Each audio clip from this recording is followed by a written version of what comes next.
There's been a lot of talk since GTA 6 was announced, with rumors flying all over. But hey, here's a rundown of confirmed stuff like vehicles, items, weapons, and features for the game. Now, the official release of the game is still a good few years away. Rockstar Games is really putting in the work to make this game top-notch. But thanks to a leak, we've got some inside info. We're talking cars, new physics, main characters like Lucia and Jason, map locations, a massive open world, tons of stuff to do in-game, and a bunch of weapons you'll get to use. We've also learned about better AI for non-player characters, some RPG elements, and cool new gameplay features. All this has got the gaming community buzzing about what GTA 6 will bring when it finally drops. Let's dive into the primary video clips making rounds on social platforms, showcasing mission gameplay, and offering insights into Rockstar Games' vision for GTA 6. Among the widely shared footage is a mission featuring Lucia, the game's playable character, and a Latina protagonist attempting to rob Hank's Waffles, a diner. During this early test phase, the non-player characters lack distinct facial features and bear a dummy-like appearance, humorously dubbed in-game as such. By the way, I'm holding a monthly giveaway for a PlayStation 5. You just need to subscribe and you're entered. Now, back to the video. The NPC's responses are influenced by Lucia's aggressive actions, with various animations depicting the fear evoked by the robbery, akin to the dynamic NPC reactions seen in Red Dead Redemption 2. In the diner heist, Lucia has the option to aim her handgun at a hostage, providing players the choice to either rob or engage in hand-to-hand combat. Managing the hostage adds depth to criminal activities in the game. Jason, the white male protagonist, is also involved in the robbery, allowing players to interact with both characters during the encounter. Jason urges Lucia to act swiftly and escape without a trace, hinting at a relationship reminiscent of Bonnie and Clyde, aligning with previous leaks regarding the game's storyline. The character's appearance bears similarities to actors Eva Mendes and Ryan Gosling from The Place Beyond the Pines, though it remains uncertain if the narrative will mirror the movie's plot. Lucia and Jason appear to be in their late 20s, and the game incorporates a character-switching mechanism seamlessly activated through the controller's D-pad. As the police arrive, Lucia can menace another hostage, leading to a showdown with law enforcement outside. The intricate design of the outdoor area suggests a setting modeled after northern Florida, characterized by lush vegetation. As Lucia and Jason make their getaway, they rack up 2 wanted stars but avoid a shootout, deftly maneuvering around parked cars before commandeering a police cruiser. This early mission stage is apparent with tutorial-like cues, one highlighting improvements in police AI, where law enforcement remembers vehicles linked to illegal actions. The scene wraps up with Lucia driving the police car, Jason reassuring her of their ability to shake off the cops. However, their escape comes to an abrupt halt, with an unintended collision at an outdated car wash. The early footage reveals a minimap reminiscent of Grand Theft Auto 5, with icons possibly denoting missions from unfamiliar characters labeled WM and YJ. As they ascend to the VIP second floor, Dre interacts with DJ Tip, who appears irked by drink delays. A brief spat implies Tip's unpopular status. Dre moves on, and the clip ends. It's important to note that these clips depict early development stages, subject to changes throughout the game's progress. Another intriguing leak spills details on over 500 in-game events, encounters, and Easter eggs. While we can't cover them all, here are a few highlights. Various events like fishing, Satanist houses,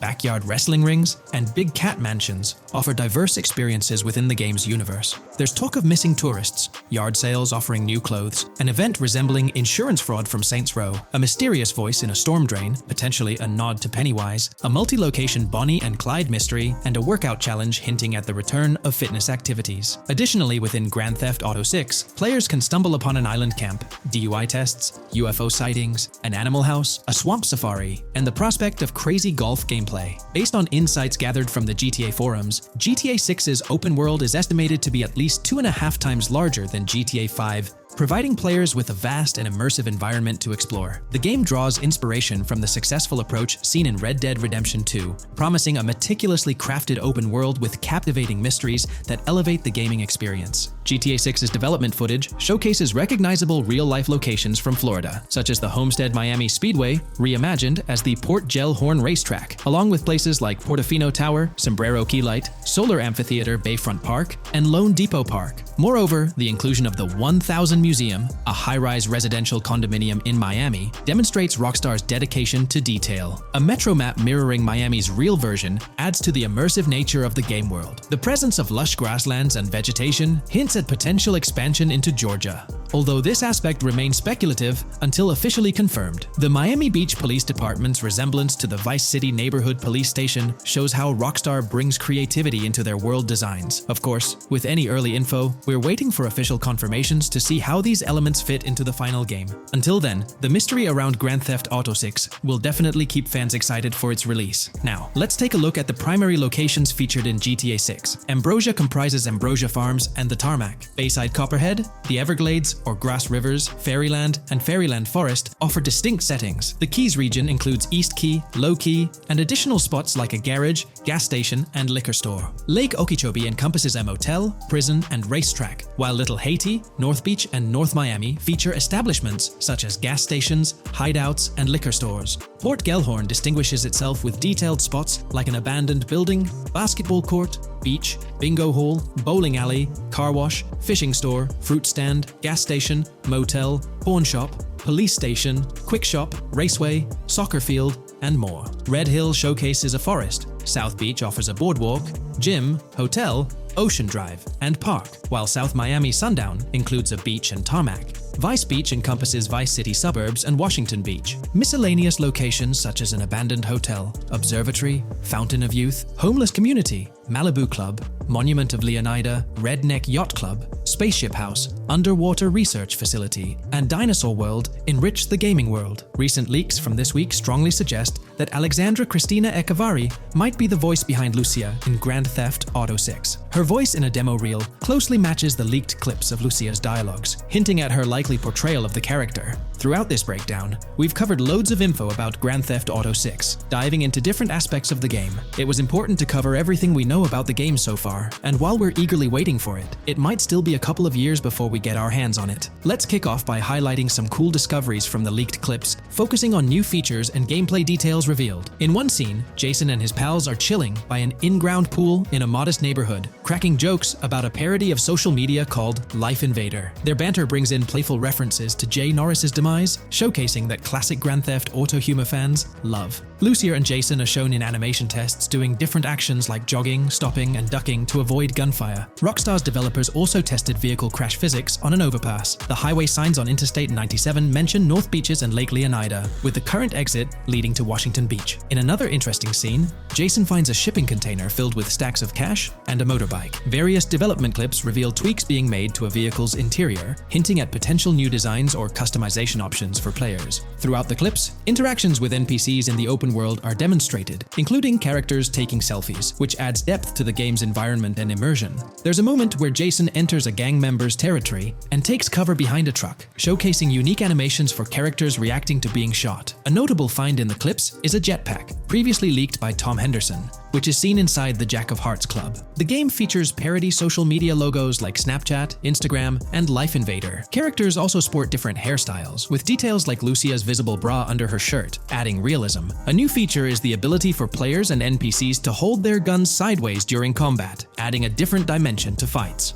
Additionally, Jason is seen twirling his rifle in the air, while another character in a parking lot shoots at him with their pistol held sideways. The leaked clips also reveal early police AI testing, with NPCs showing better cover usage in shootouts. There's a scene where Jason holds up a diner worker with an assault rifle, and while there are dialogue options similar to Red Dead Redemption 2, they seem placeholder for now. Also, Jason's new ability to go prone is a fresh addition to the series. There's a scene in a thrift or antique shop that allows for robbery, potentially serving as a spot to sell stolen items, adding depth to the gameplay. Another feature borrowed from Red Dead Redemption 2 is the ability to pick up and carry bodies, which adds complexity to gameplay. Red Dead Redemption 2's influence can be seen in several other aspects of this game too. The game brings in several RPG elements, like managing food, drinks, sweat, fatigue, and even taming animals, giving players a deeper gameplay experience. References to mountain bike ramps and city bike rentals promise enjoyable cycling activities. The leaked clips mention a bunch of weapons, from firearms like pistols, shotguns, and rifles, to unusual ones like golf clubs, baseball bats, and crowbars. Players can also use equipment such as flashlights, binoculars,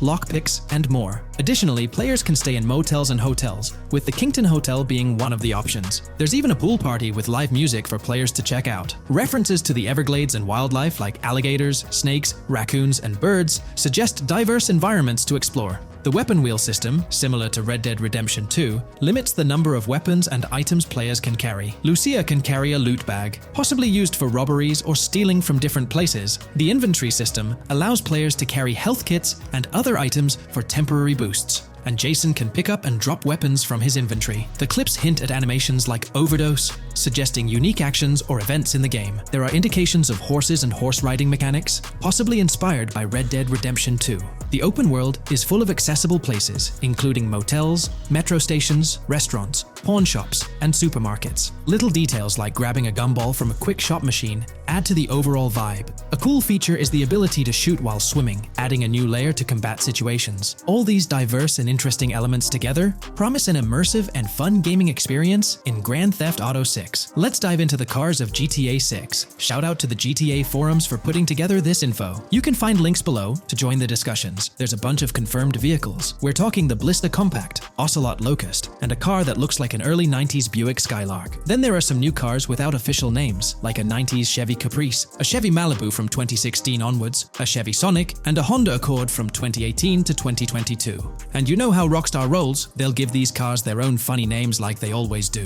There's more on the list too. Albany Primo, Benefactor Shafter LWB, a mix of Ford Explorer and Tahoe from the 90s or 2000s, a Toyota RAV4 from 2018 onwards with a mix of Lexus NX style, and a Mercedes Grill, Pegassi Tauros, a 1980s Jeep CJA Scrambler, a 5th Gen F150, a G20 conversion van, a Brute Camper, Vapid Speedo, HV Mixer, Metro Mover, D-Class Sheriff SUV, Mobatsu Sanchez Livery, Nagasaki Street Blazer, a 1970s Ford Ranchero, a 1971 Buick Estate, an Albany Emperor, D-Class Turbo Sabre, Yoga Classic, the Contender, and Sadler. Moreover, gamers can anticipate a range of vehicles in Grand Theft Auto 6, including the Slam Van pickup, Bobcat XL, an updated Regina, Alpha, Gauntlet Classic, Moonbeam Helion, Boxville Go Postal, an unidentified Albany vehicle drawing inspiration from a 1959-60 Cadillac, a Rebel, an unknown Asian sedan, a Ferrazzi or Feroci, Baller, Novak,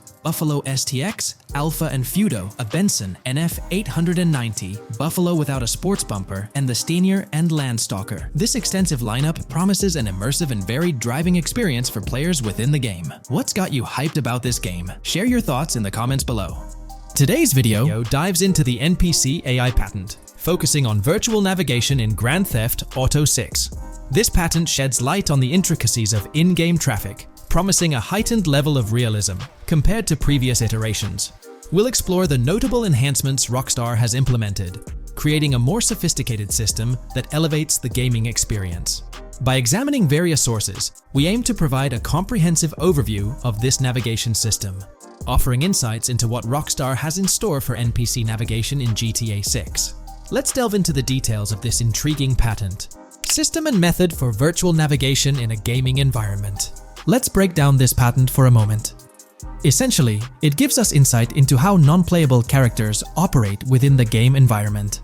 They explain that NPCs' actions are controlled through artificial intelligence, allowing for real-time decision-making based on preset algorithms. In many systems, this is achieved through nodes and links, where each node contains important data that influences NPC movement. For example, in a game involving vehicles, this data could include factors like vehicle speed, lane width, road type, and number of lanes. Now, these nodes are essentially waypoints that NPCs follow to navigate from one point to another. In simpler sections of the road, these nodes might be connected linearly, guiding NPCs straightforwardly. But in more complex areas, like junctions, the nodes become more intricate. Take a basic intersection, for instance. A vehicle approaching it would have several exit options, leading to a branching network of nodes. In older systems, like the one used in GTA 5, NPCs might make decisions at these junctions based on simple rules, sometimes leading to behaviors that seem a bit random. However, this conventional method has its limitations, especially when it comes to handling various factors like weather conditions, changing lanes, parking cars, or anticipating road exits. In these situations, the old system could falter, as NPCs might not adapt well to the dynamic environment. One downside of the node-based system is its limited capacity to replicate real-life factors that humans naturally consider. Another drawback is its constraint in automating NPCs effectively. Due to memory and processing limitations, only a set number of NPC-controlled cars can be spawned in the game. Naturally, Players crave a more immersive experience with a greater number of NPC-controlled cars on the road. Moreover, in conventional systems, NPCs often repeat the same actions, and some may even disappear as players get closer to them. Additionally, in GTA 5, the system relies on local traffic avoidance for NPCs to steer clear of collisions. This means that NPCs continuously scan their immediate surroundings each frame for any obstacles like vehicles, pedestrians, or objects. Using a front-facing polygon, they gather data about the road layout and calculate the optimal steering angle to dodge obstacles or stay on the road. It's worth noting that this process occurs independently for each frame, without any reference to previous frames. This results in slower detection, as the system may not recognize a road blockage promptly. Instead, it interprets the obstruction as something to be avoided, without distinguishing it as a complete road blockage. Recognizing these limitations, Rockstar has engineered an NPC system that addresses these shortcomings of conventional systems. This advanced system efficiently manages NPC nodes and node graphs, yielding optimal outcomes while circumventing hardware and software constraints. NPCs in this system demonstrate heightened spatial awareness and adaptability, capable of altering routes based on real-time data from the environment. Moreover, this innovative system synergizes with the tagging mechanism discussed in earlier discussions. Through node analysis, the system identifies tags, such as indicating a road leads to a junction unsuitable for large vehicles. Consequently, large vehicles are deterred from entering. Furthermore, NPCs within this system consider various attributes of vehicle types, models, including speed restrictions, acceleration and braking capabilities, top speeds, cornering abilities, and vehicle size. NPCs will consider a plethora of data from their surroundings, leading to heightened situational awareness. Video games are populated by NPCs who are able to make real-time decisions based on their environment. Games use a specific system for NPCs to traverse the game world. However, this system is very limited, and thus the decisions NPCs can make are very limited as well. NPCs in vehicles only consider their close vicinity, but nothing else. Also, to avoid collisions, NPCs only consider the last generated frame and base their reaction on that. No prior frames are considered. Rockstar has invented a new system which aims to fix these issues and make NPCs more intelligent, and thus make the game world feel more realistic. NPCs can now consider factors like traffic, as well as account for changing lanes when parking cars, anticipating a road exit, weather conditions, and the like. There are more than a predetermined number of NPC-controlled cars in the game now for a realistic experience for the player. Vehicles can now plan accordingly in case there is any type of road blockage. This also applies to police cars being able to navigate their way through traffic during a chase. I'd like to highlight another breakdown of the patent, which dates back 3 years ago. Let's delve into it. Takeaway from yesterday's patent post. I've read over the patent post from yesterday, and I noticed a lot of people missed the most exciting information in it. I'll sum it up in non-technical language. It's essentially a method to improve vehicle AL when driving currently. When NPCs drive on the road, they can sense a few cars around them to determine crashes or other things to drive around. This is dumb AL, as it has very few factors to take into account, and requires a lot of computational resources. This is why vehicles despawn when far away to free up the CPU. Rockstar's patent describes a system that primarily will change this and give NPCs more situational awareness. They will essentially have an objective of navigating from one location to another. Simplified, but is essential in making routines similar to RDR2, and be able to take into account other external factors. Coolest of all, NPCs will still exist when your game isn't rendering them in this implementation. Specific examples mentioned by Rockstar state they will be able to use weather conditions, traffic, and crashes to determine where to go. Some areas might be dangerous in the rain, they might avoid it. If an area has too much traffic, they will avoid it. Possibly destructible environmental areas could be reacted to. Similar to bridges in Just Cause, this point is speculation, however. Cars will also be able to take into account number of lanes and speed in their decisions. NPCs will be also able to take into account high-speed chases and be able to navigate if they themselves are speeding. There will also be other reactions that are mentioned specifically, such as changing lanes before a highway exit appears, and as Rockstar puts it, driving slower on residential-type roads, or having to perform certain maneuvers to avoid oncoming traffic on single-lane streets. The large part they also mention is this implementation uses a lot less processing power. The NPC schedules can be relayed by a central server, They could possibly use the console itself as well, and it doesn't require the same constant surrounding analysis. As previous Rockstar mentions, this will allow them to have denser traffic with the same resources. A large aim also seems to be realism. Rockstar's patent mentions realistic reactions to various factors as being the main intent. For example, NPCs will each have different driving ability levels based on the driver and the car. Essentially, each driver will have its own profile and have unique driving characteristics as well as skill level. Some might speed, others might not. Each vehicle will also affect the driving of these drivers. We're eagerly anticipating the debut of this new system in action in GTA 6. Share your thoughts in the comments section below. Here's all the information we've managed to gather about Grand Theft Auto 6 so far. Dedicated fans have compiled a 60-page document that meticulously covers every new feature revealed in last year's leaks. These features have been officially confirmed by Rockstar Games, as they originate from the footage Rockstar themselves acknowledged as part of Grand Theft Auto 6. Keep in mind that the game is still in development, so some details might evolve. However, as of now, these are the features you can expect to find in the game. If you're interested in delving into the full document, you can find a link in the description. But bear in mind that it's quite an extensive read, so we'll break it down for you. Let's begin by discussing the game engine. Euphoria physics has undergone adjustments, and improvements have been made to the ragdoll physics and overall game physics compared to GTA 5. Additionally, Grand Theft Auto 6 will incorporate lighting and skybox systems similar to those seen in Red Dead Redemption 2. This means you can anticipate enhancements like volumetric clouds and better lighting, which mark a significant leap forward, even compared to Red Dead 2. One notable detail from the leaks is the presence of heavy fog, a feature not prominently seen in GTA 5, except for snowy conditions. Advanced weather systems will play a more prominent role in GTA 6, adding depth and immersion to the game world.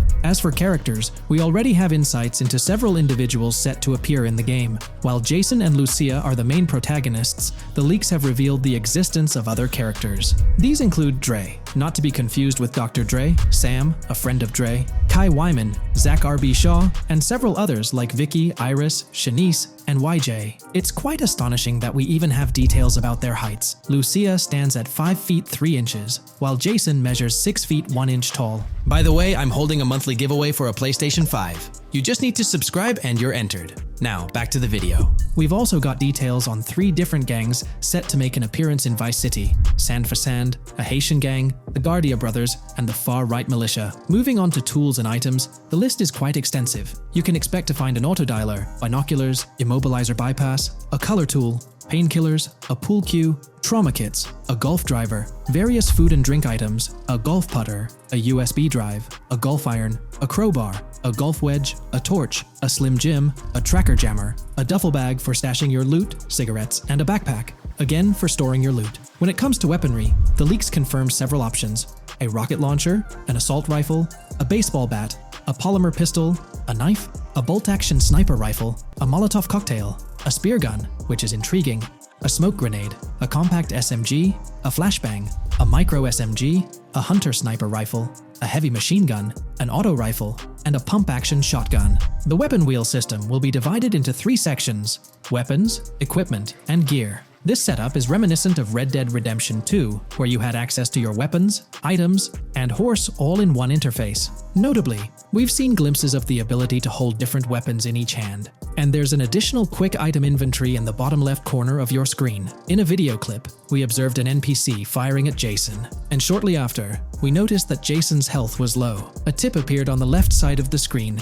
indicating, "You were injured. Your health will regenerate slowly. Open your weapon wheel and use a recovery item to replenish your health faster." Unlike GTA 5, where your health regenerated only up to 50%, in GTA 6, it seems that you may regenerate to full health naturally, albeit at a sluggish pace. However, if you want to expedite your healing process, you can employ a medical item. We've got confirmation on 7 open-world activities that will be available in the game. Currently, these activities include dice, golf, fishing, and races. Additionally, there's a van shipment activity, and in one of the videos, you can spot the spawning location for a delivery van event. This location is near the industrial area of Port Gellhorn, and it's noteworthy that there's a warning poster about security cameras in this area, suggesting the need for caution while attempting to rob the van. Now, regarding robberies, if you've seen the leaks, you might remember the Hank's Waffles robbery, which was quite impressive. Jason and Lucia took on the challenge of robbing this massive diner. In another clip, when Jason was entering a store for a robbery, it became apparent that he possessed an ability allowing him to see through walls. The leaks also mention events related to searching vehicle trunks for something valuable, or perhaps finding nothing at all. Moving on, there's another event type called deliveries mentioned, specific to Port Gellhorn. It's somewhat challenging to predict the exact nature of these events, but that's all the information we have for now. As for enterable buildings, Grand Theft Auto 6 is set to offer more opportunities for exploration. Confirmed locations you can enter include the Malibu Club, a pawn shop, the Jack of Hearts, supermarkets, bars, restaurants, apartments, and laundries. Now, let's discuss multiplayer. In the leaked files, we did come across one multiplayer clip, and in the bottom left corner of the screen, it displayed PL2 of 32, indicating that there were 2 players in the lobby out of a possible 32 slots. This mirrors the setup seen in Red Dead Online and GTA Online. While it's mentioned as 32 slots, it's worth noting that the player count is actually capped at 30, with 2 additional spots reserved for spectators. While hopes may be for larger lobbies in GTA 6, at least during this testing phase, they were exploring the feasibility of 30-player lobbies. Let's delve into collectibles in the game. During a scene in one of the clubs with Lucia, we can observe a developer placing a cardboard box on the ground. Notably, these boxes appear to be lootable, with a circle icon indicating their interactability. The debug text on this box reads, collectibles_car_pass, suggesting that these boxes will contain car part collectibles. Furthermore, there's mention of Wyman car parts boxed generic used, which has sparked speculation that players may collect car parts specifically for a character named Wyman.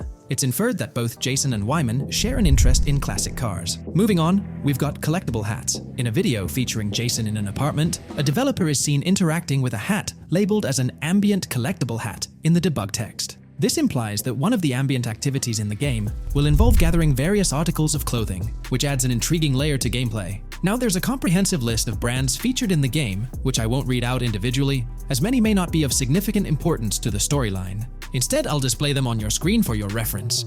Feel free to pause the video if you'd like to take a closer look. Moreover, we have a list of confirmed animals in the game. As of now, the roster includes snakes, seagulls, skunks, raccoons, alligators, boars, wading birds, squirrels, southern leopard frogs, crayfish, lizards, skunk apes, pigeons, opossums, and whales. Keep in mind that this is not an exhaustive list, and there's a good chance we'll encounter even more wildlife when the game officially launches. These are simply the animals we have information on at this point in time. In the ongoing exploration of the forthcoming Grand Theft Auto installment, a plethora of new gameplay mechanics has come to light. These enhancements promise to augment the player experience in a variety of ways, ushering in a fresh layer of dynamism and immersion within the game world. First and foremost, players can now maneuver while ensconced in cover. This feature introduces a newfound level of flexibility during engagements, allowing for more strategic positioning in combat scenarios. Additionally, the ability to assume a prone position, a feature conspicuously absent in previous iterations of the game, adds an exciting dimension to gameplay, affording players the capacity to lie flat on the ground, potentially enhancing stealth and tactical maneuvers. Furthermore, the inclusion of loot bags offers a means to store surplus items, expanding inventory management options. An interesting addition is the capability to both drop and retrieve weapons, affording players greater adaptability in response to evolving circumstances. During intense firefights, a novel under-fire animation engages, wherein the player character instinctively shields their face from incoming projectiles, providing a more immersive combat experience. In the aftermath of enduring a severe blow, players are granted the opportunity to enact self-revival, potentially turning the tide of adversity. In aiming down sights, the option to seamlessly switch shoulders grants players a tactical advantage, facilitating improved positioning and target acquisition. Moreover, hand-to-hand combat now includes the ability to execute grabs, diversifying the melee combat mechanics. A noteworthy addition to the game is the implementation of buddy communication, embodied in the Buddy Comms and Buddy Ping system. Although specific details remain undisclosed, it is plausible that these features will facilitate coordinated actions between the two main characters, Jason and Lucia. Vehicle combat has witnessed a transformation, as shooting from car windows now entails the complete egress of the player character from the window, enabling full 360-degree firing capabilities, thereby revolutionizing vehicular combat dynamics. The intriguing Eagle Eye system, seemingly exclusive to Jason, allows for a form of wall-penetrating vision, although its applicability to Lucia remains uncertain. Enhancements also extend to interactions with in-game elements. Players will find themselves endowed with a broader range of interactions, such as the capacity to carry bodies, engage in robberies, issue threats, and converse with non-playable characters, NPCs, during heists. Moreover, the ability to collect additional items, including beer bottles and cans, enriches the gameplay experience. Shifting the focus to new gameplay systems, one particularly exciting addition is the concept of money laundering. During the Hank's Waffles robbery, an icon associated with the car wash property, a washing machine adorned with a dollar sign, has been identified as indicative of money laundering. This suggests that players may have the opportunity to purchase specific types of businesses with the intent of laundering illicit funds in the single-player mode. Moreover, the inclusion of fences introduces a layer of illegal commerce within the game. These fences serve as intermediaries for players to sell illegal items, providing a means to offload contraband and potentially profit from illicit endeavors. The inclusion of hacking mechanics is confirmed to some extent in the game. Lucia is equipped with a set of intriguing tools, including a tracker jammer, immobilizer bypass, USB drive, and an auto dialer. As of now, it remains unconfirmed whether Jason will also have access to these items. Historical leaks from a few years ago hinted that Lucia would be the designated hacker, so the extent of hacking abilities for each character awaits further clarification.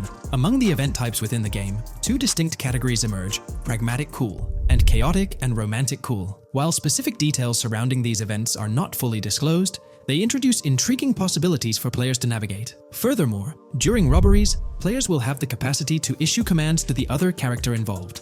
In a video clip from the leaks depicting a robbery, a tip notification suggests checking in with Jason or holding for more options. This implies that players can give their partner commands during a heist. Notably, prompts to instruct Jason to either surrender or follow indicate a degree of control over both characters simultaneously, simplifying coordination compared to relying solely on AI behavior. The witness system and police recognition within the game hold significant implications. During the Hank's Waffle robbery video, an interesting detail surfaces regarding the wanted level stars interface, which includes the term full description. This strongly suggests that witnesses within the game possess comprehensive knowledge about the player character. Consequently, law enforcement is expected to recognize the player once Lucia enters a police vehicle. Additionally, a transition is observed from no vehicle description to full vehicle description in response to Lucia's actions. This implies that even after losing a wanted level, if the police spot the player in the same vehicle, they will react accordingly, potentially leading to an arrest or hostile encounter. During the robbery sequence, Jason can be seen actively preventing customers marked with yellow icons above their heads from calling the authorities or fleeing the scene. Notably, an NPC within the diner exhibits a yellow icon above her head. Following Lucia's exit from the diner, the icon begins to flicker. Subsequently, as Lucia approaches a police car surrounded by law enforcement, the icon shifts to red. The female NPC then departs from the diner, making eye contact with Lucia before hastening away. These developments underscore the sophistication of NPC interactions, presenting a notable advancement in the game's artificial intelligence systems. The prospect of item sharing between the characters Jason and Lucia is on the horizon. A notable example emerges from a video clip where Jason pilfers items from containers, opting to retain some while distributing others. This cooperative element extends to the unlocking of doors and gates, exemplified in a video featuring Jason within the Sand for Sand area, which, if you recall, is the moniker of a gang in GTA 6. In this particular clip, Jason stealthily maneuvers past a red truck, revealing a door from an import garage building bearing the descriptor "door panel locked" in its debug text. In juxtaposition, a gate within the same clip indicates "door unlocked," signifying the necessity of unlocking specific access points. Subsequently, we delve into an extensive catalog of new features, commencing with an upgraded AI system. In a visual excerpt, the enemy AI exhibits an inclination to open fire upon Lucia when she pivots to face them. This hints at AI entities possessing a heightened acumen for discerning opportune moments to engage in combat. Impressively, AI units adapt their elevation relative to surrounding obstacles, steering clear of potentially disadvantageous head-glitching tactics. Furthermore, a prudent alteration manifests as AI adversaries opting to lower their stance during weapon reloads, a judicious move compared to reloading while exposed in the open.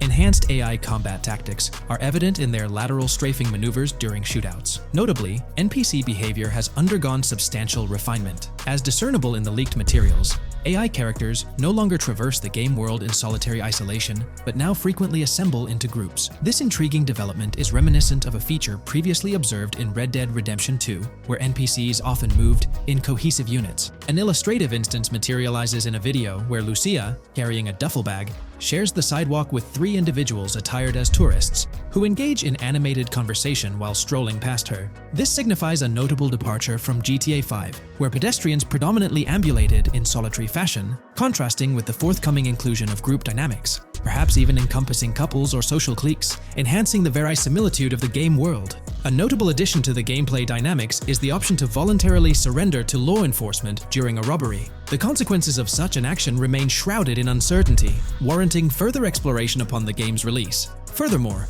the mundane act of purchasing gumballs from vending machines emerges as a potentially restorative action. While it can be surmised that gumballs may offer a healing effect, concrete details regarding their function remain pending confirmation. In a nod to realism, akin to GTA 5, the forthcoming installment acknowledges the accumulation of dirt on your character's clothing, reflecting the wear and tear endured during your escapades. The hair and facial hair systems exhibit intriguing variability, with different versions of Jason observable in the leaks, sporting varying hairstyles, including long hair, short hair, stubble, and clean-shaven looks. While not definitively confirmed, this strongly alludes to the introduction of a hair growth system, akin to the one featured in Red Dead Redemption 2. Given the precedents established in the latter game, the likelihood of such a system in GTA 6 appears high. Expanding the repertoire of actions available to players, the ability to consume items directly from your inventory is showcased. When Jason visits a gas station, the inventory reveals options for wine, soda, and fruit consumption, implying that you can partake in these items at your convenience, akin to the mechanics present in Red Dead and GTA Online. Introducing a novel event type named Cop Trap, the game incorporates scenarios where law enforcement sets up traps at multiple locations. While the precise details of these traps remain undisclosed, it is apparent that police will employ diverse tactics to ensnare players. An overhaul in the police system introduces the concept of time until cops dispatch. In this iteration, criminal activities do not instantly summon law enforcement. Instead, players are afforded a brief window to execute an escape before the police response commences. The inclusion of security cameras as a surveillance mechanism adds complexity to evading detection. Unlike the conventional implementation in GTA Online, these cameras employ a detection meter, reminiscent of mechanics seen in games like Payday 2 or Payday 3. Players must act swiftly to evade the camera's line of sight within a specified time frame, akin to a filling bar, to avoid detection. This novel approach to security cameras introduces a fresh layer of challenge and strategy to evading law enforcement. Players will have the newfound ability to restrain non-player characters, NPCs. The primary method, as gleaned from the leaks, involves the use of zip ties. This restraint option becomes particularly pertinent during robbery scenarios, where players can employ zip ties to immobilize NPCs. A novel feature that comes to light is the capacity to loot vehicles. A fleeting glimpse in the Hank's Waffles video reveals a button prompt in the bottom right corner of the screen, labeled Examine SUV. This hints at the prospect of inspecting random cars and potentially engaging in vehicular theft. To make car theft more engaging, an advanced hijacking system is on the horizon. The existence of the immobilizer bypass device previously discussed suggests that pilfering high-end vehicles will pose a greater challenge. Additionally, an item known as the Slim Jim will facilitate unlocking older model cars. These mechanics collectively point to the notion that hijacking automobiles will become a more intricate endeavor, with the potential for car theft endeavors to end in failure. Furthermore, two intriguing event types emerge, namely carjacking, CAT, and carjacking, advanced AI. These events suggest that the vehicular hijacking process will incorporate nuanced elements, potentially involving the interference of an AI-controlled entity. GTA 6 promises to deliver an augmented vehicular experience through improved vehicle damage and handling. In a displayed video clip, as Lucia attempts to evade pursuing law enforcement, cars suffer more impactful damage. Notably, various parts of the vehicles, such as the front fender and hood, demonstrate more realistic deformation and fragmentation. The in-game interiors now feature functional GPS and waypoint systems on the dashboard, enhancing navigational convenience for players driving in the first-person perspective. Additionally, players have the option to enter a car via the passenger seat, offering flexibility in vehicle interaction. A hallmark of GTA 6 is its meticulous attention to detail. Players can encounter raccoons engaging in behavior, such as rummaging through trash cans and pilfering food bags. These instances are categorized as world events, denoted as raccoon climb out of garbage, raccoon rummage trash, and raccoon steal food bag. While numerous other subtle details enrich the game world, they are too numerous to enumerate here. Interested individuals can explore these intricacies further through the provided link. Expect a heightened level of auditory realism in GTA 6. Weapon sounds exhibit enhanced clarity and realism, with greater volume. The sounds of bodies impacting the ground will resonate with a more substantial thud. evoking a heightened sense of impact. Police sirens will reverberate off buildings and environmental elements with heightened realism, while items will produce varying auditory responses contingent on the surrounding context. In essence, sound design in GTA 6 aims to authentically replicate real-life auditory experiences. Fascinating developments. Several months ago, a colossal trove of leaked data unveiled a wealth of intriguing random events, world encounters, that promise to enrich the GTA 6 experience. While I won't delve into all of them, the list is nothing short of captivating. Events range from mundane occurrences like parking disputes to more enthralling incidents such as donut burnouts, protests, and even someone suffering a concussion. The prospect of navigating the lifelike world of Vice City, teeming with such diverse activities, is undeniably exhilarating. I strongly recommend pausing the video to peruse this remarkable compilation. Additionally, we have been privy to an extensive catalog of vehicles slated to appear in GTA 6. These vehicles, gleaned from both in-game leaks and files, I encourage you to peruse this comprehensive list at your leisure. It resides on page 30 of the document. Furthermore, the leaks have divulged a plethora of confirmed locations within Vice City and its environs. Naturally, Vice City itself takes center stage, while several districts and neighborhoods will pepper its landscape. Notable locations include Edgewater, North Bay City, Rock Ridge, Little Haiti, Vice Beach, South Beach, Washington Beach, and Key Biscayne. Port Gellhorn, intriguingly, appears as a separate city akin to Sandy Shores or Palito Bay from previous iterations. The list extends to encompass Yorktown, Ambrosia, Sundown, the Keys, La Pearl, Red Hill, Lake Leonida, Hamlet, Stockyard, Homestead, Grass Rivers, Ekin, Fanaka, Underwater, and Relief. Each of these major locations contains a multitude of sub-locations, a testament to the meticulous world-building evident in the game. As if this weren't enough, the dedicated community has endeavored to construct a speculative map of GTA 6 based on coordinates extracted from the leaks. While the precise layout of the map's northern region remains uncertain, the map preview encapsulates the sprawling Vice City to the south and Port Gellhorn on the left. This visual representation of the game world is undeniably impressive and stokes the anticipation for the immersive adventures that await. In today's video, we'll delve into the most recent iteration of the GTA 6 mapping endeavor. We'll explore the freshest alterations introduced to the map, including newly incorporated locales and adjusted road placements. Additionally, we'll examine some intriguing revelations stemming from the inaugural official trailer, such as the appearance of a swordfish.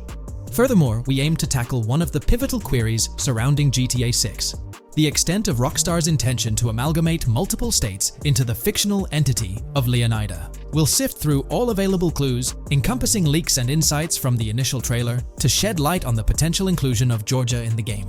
Let's kick off by scrutinizing the latest rendition of the GTA 6 mapping endeavor. This most recent update, which debuted just a few hours ago, represents the pinnacle of this extensive fan-driven mapping project. Here's a peek at the current state of the GTA 6 map. We've got Vice City and Port Gellhorn in the mix, with tweaks made to both cities, along with some other spots on the map. Keep an eye out for changes like the prison from the opening shot and the Gator Keys. To kick things off, there's a fresh addition to Vice City known as Waning Sands. While details about this neighborhood are mostly speculative at this point, it's believed to be the setting for a pivotal scene from the trailer.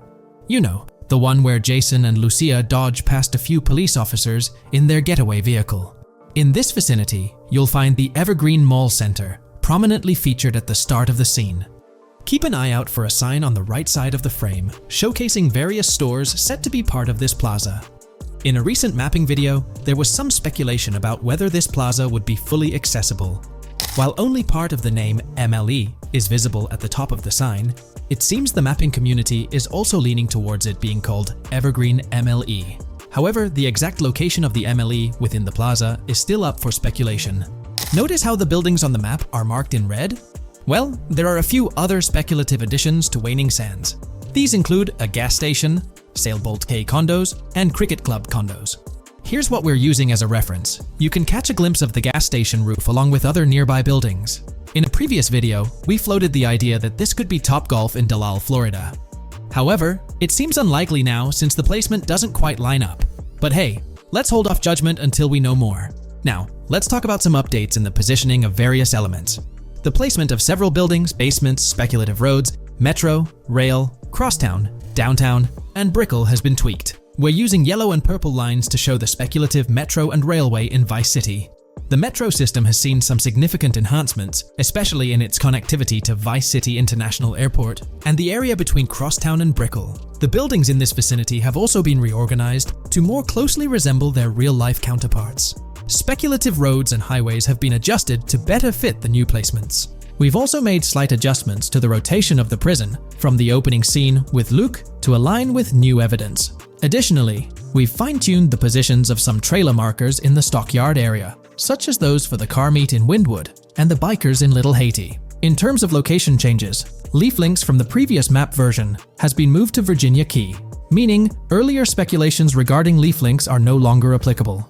Furthermore, based on new radar map evidence, the shape of Picnic Island has been altered. Heading down south, you'll notice that Hamlet is no longer labeled as such.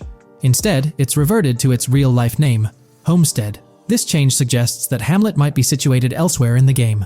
Now, shifting our focus to Port Gellhorn, the other major city on the map, it's also undergone some updates. We've added more speculative details for the area across the body of water on the other side of Buer Bridge, incorporating new evidence into the mix. So, to sum up, those are the latest updates to the GTA 6 mapping project. Before we wrap up, let's delve into an interesting discovery from the first official trailer. I'm not into fishing, but I noticed this in the trailer, and my first thought was a swordfish, but I could be wrong. Is anyone who knows more about fishing able to confirm? Let me know what you all think this is. Well, that's quite an intriguing find. Personally, it seems like a house decoration to me, but I'm eager to hear your thoughts in the comments below. In the next part of this video, we'll tackle the question about Georgia. On display in the leaks and backed up by inside journalists, the game will feature a plethora of locations that focus on Miami and the surrounding areas. The two main locations of the game are Vice City, based on Miami, and Port Gellhorn, which lifts direct locations from Panama City. As well as this, it seems Rockstar have brought down and featured locations from Georgia, including a prison and mountain ranges not present in real-world Florida. I'm curious, do you think Georgia will make an appearance in GTA 6? Let's examine the evidence we have so far. There have been some recent findings, so let's kick off by checking out this Reddit post. Georgia evidence. In the leaks, there's a mention of canyon etchings, along with the other ambient events, which I thought couldn't be in or based in Florida. The nearest canyon to Florida is Providence Canyon State Park in Georgia and is only 2.5 hours away from Florida. This also may explain Red Hill Forest and the testing of Scree Hills in the leaks. There's also a couple mountains or large hills seen in the trailer. The first looks more like a large hill in North Florida, probably for hill climbing, but the second one at the end of the trailer looks like a Georgia mountain, like the one seen in the leaks. First off, this individual is discussing a clip from the leaks, where a developer is seen firing an assault rifle at a vehicle while Lucia is in the background. They've noted several ramps in the clip, suggesting developers use them to test vehicles on different slopes. The clip also shows various types of ramps listed, including MTB ramps, hill climb, mud drag, Scree Hill, mud drag string, and crash tests, as well as MX tracks. The speculation is that Rockstar might have been testing the Scree Hill due to its resemblance to locations in Georgia. Additionally, two shots from the trailer show hills. One at the 59-second mark where someone jumps on a table, causing it to break, revealing multiple cars ascending a steep hill in the background. And another in the final shot, where Lucia kicks down the door to a convenience store, showing another hill or mountain through the window. Let's delve into the comments and see what the community thinks about these hills. Are there similar hills in Florida? Or has Rockstar taken some creative liberties and introduced hills from Georgia? Ekanfinaka is a place in the game, shown by the leaks. And Ekanfinaka is literally the old name for a swamp in southern Georgia. Not to mention we saw a big hill, small mountain. I've lived in Florida for a long time. There are no hills, anything like that in the state. Northern Florida has some hills, but nothing like that at all.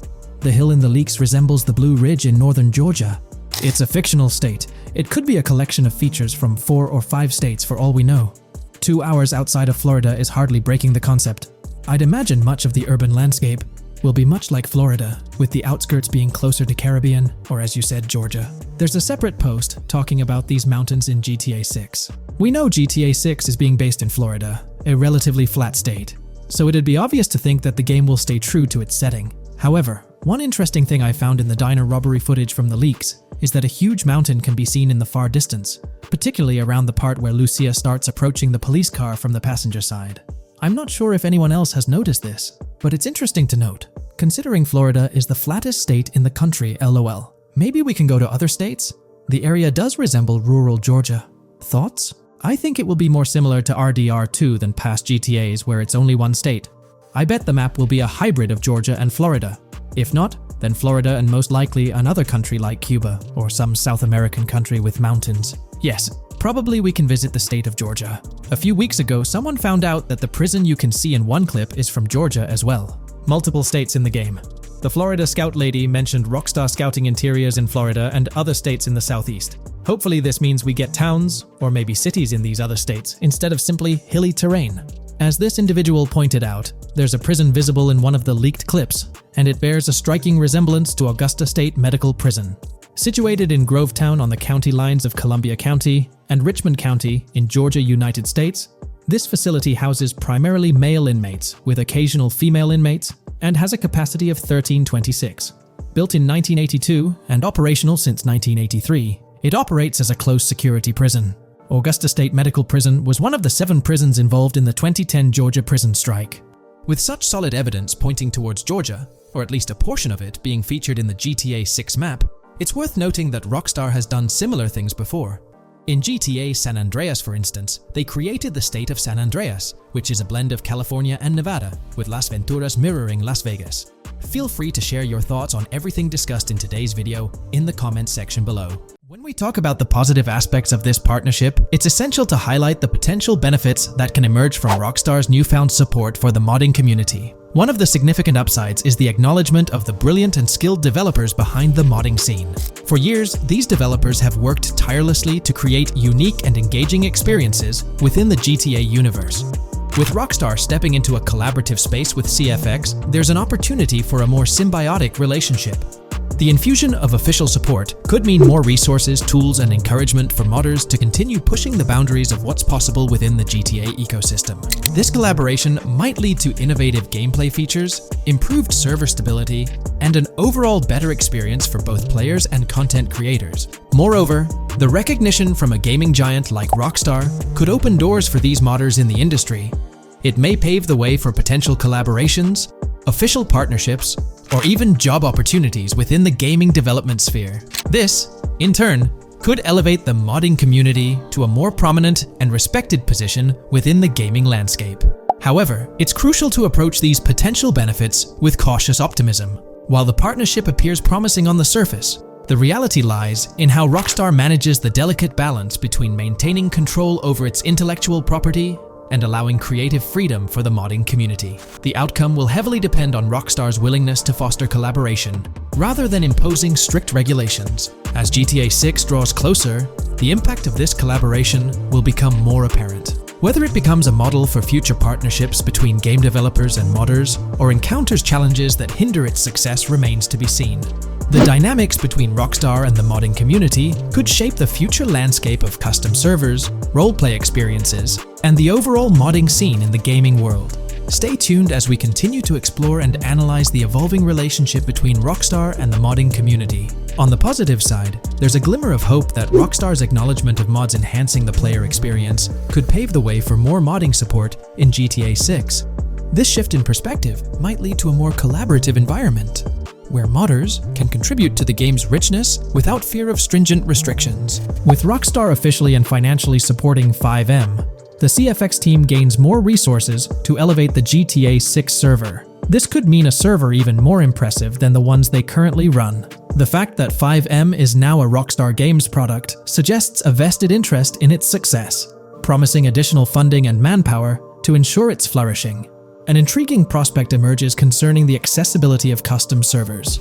Currently limited to PC players, there's speculation that GTA 6 might integrate dedicated servers within the game itself, eliminating the need for external programs like FiveM. If this unfolds, it opens the door for console players to join the custom server experience, broadening the player base and community. Moreover, Rockstar seems to be attuned to fan desires. Despite a larger audience watching RP compared to those actively playing it, Rockstar appears committed to making improvements. Their intent to let custom servers thrive suggests a more fan-centric approach, acknowledging and catering to the desires of the gaming community. However, there are potential pitfalls to consider. The most glaring concern is Rockstar's inclination to monetize these servers. While the specifics remain uncertain, it's almost certain that some form of monetization, be it through custom server shark cards or a pay-to-play system, will be implemented. This could introduce a paywall, affecting the accessibility and enjoyment of custom servers for certain players. As we navigate through this evolving landscape of Rockstar's partnership with 5M, the delicate balance between fostering creativity and implementing monetization strategies will determine the ultimate impact on the gaming community.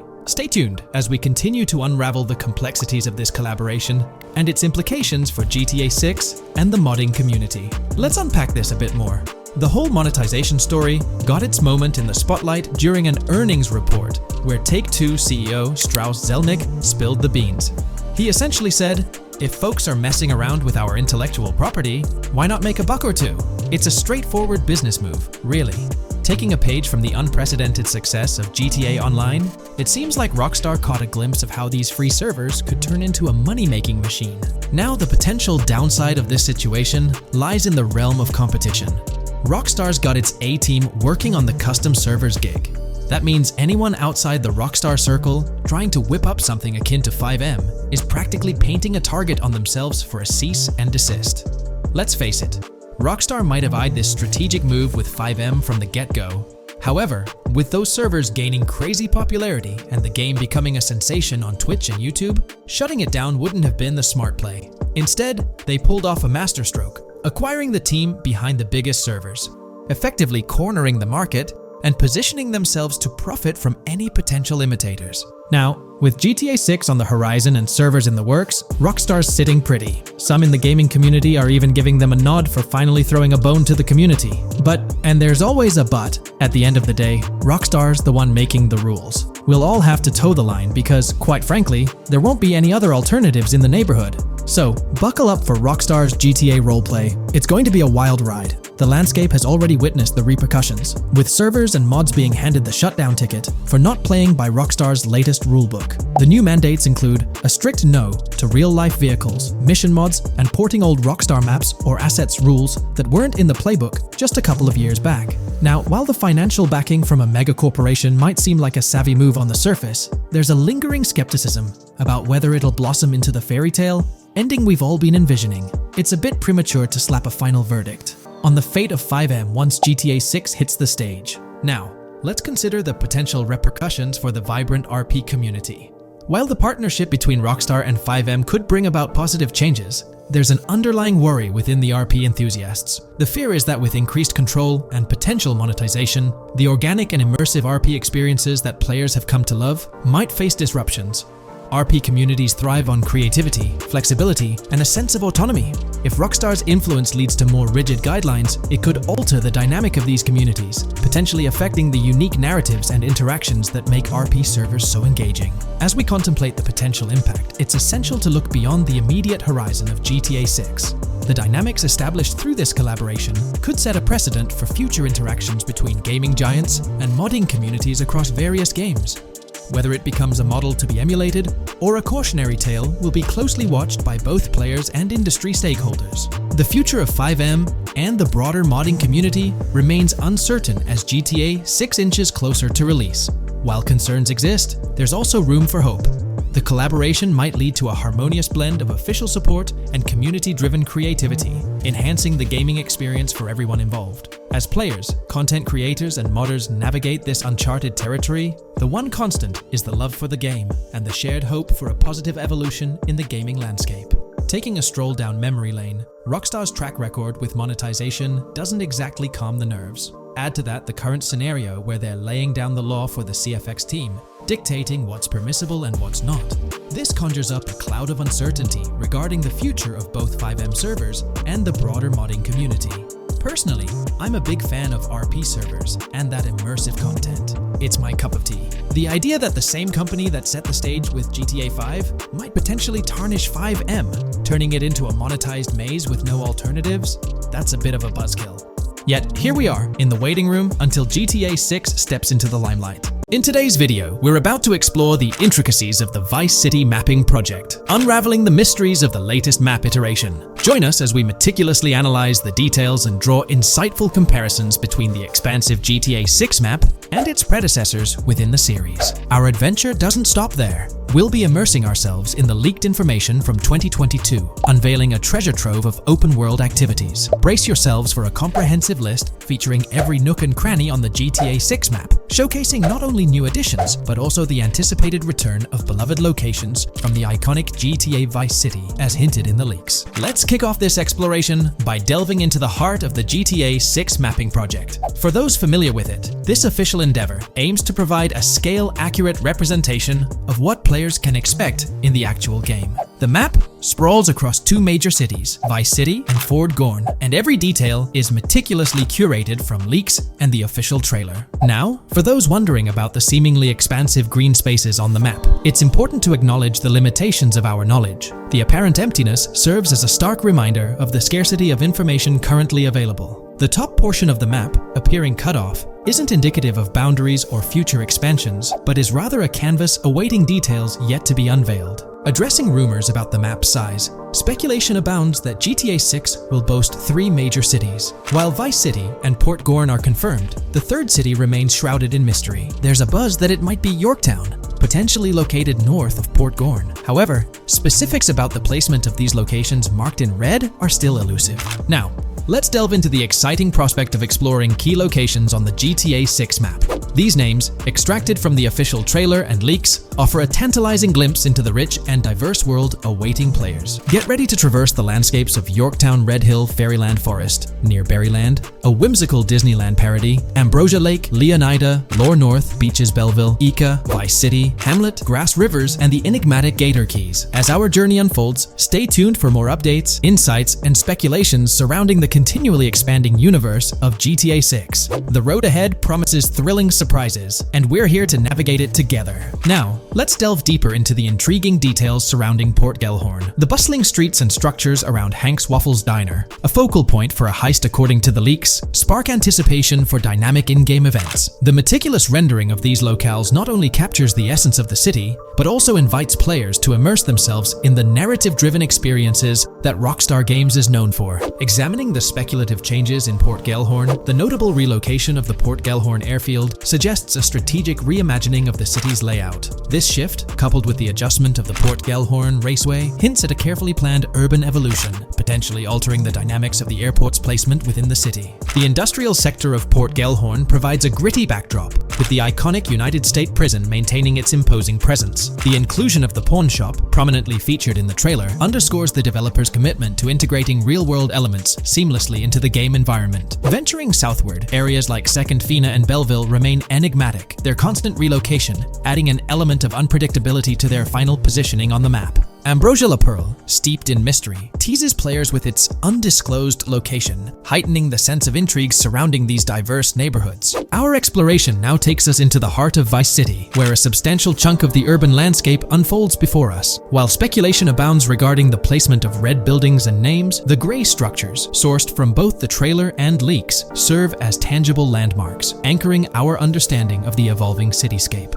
Vice Beach emerges as a vibrant district, adorned with numerous hotels that were meticulously analyzed in previous videos, providing a tangible link between the virtual world and its real-life counterparts. Washington Beach, with its diverse skyline, beckons players with promises of new adventures, enhanced by the improved streets of Stockyard, Little Haiti, Rock Ridge, and Crosstown, as showcased in the trailer footage. Descending further into the enchanting realm of Grass Rivers, we come across the enigmatic district of Hamlet, speculated to mirror the charm of Homestead. Yet, the persistent red designation leaves us tantalizingly in the dark about its precise location. This region reveals fascinating landmarks, including a power plant nestled at Turkey Point and a sewage treatment plant, painting a vivid picture of the industrial landscape, as gleaned from leaked footage. The presence of Grass Rivers itself, along with the mysterious Gator Keys and the alluring sundown, adds an extra layer of intrigue to this particular segment of the expansive GTA 6 map. A moment of appreciation is certainly due to the dedicated individuals steering the mapping project, whose commendable efforts grant fans an evolving and detailed peek into the GTA 6 world. Their commitment to accuracy and meticulous attention to detail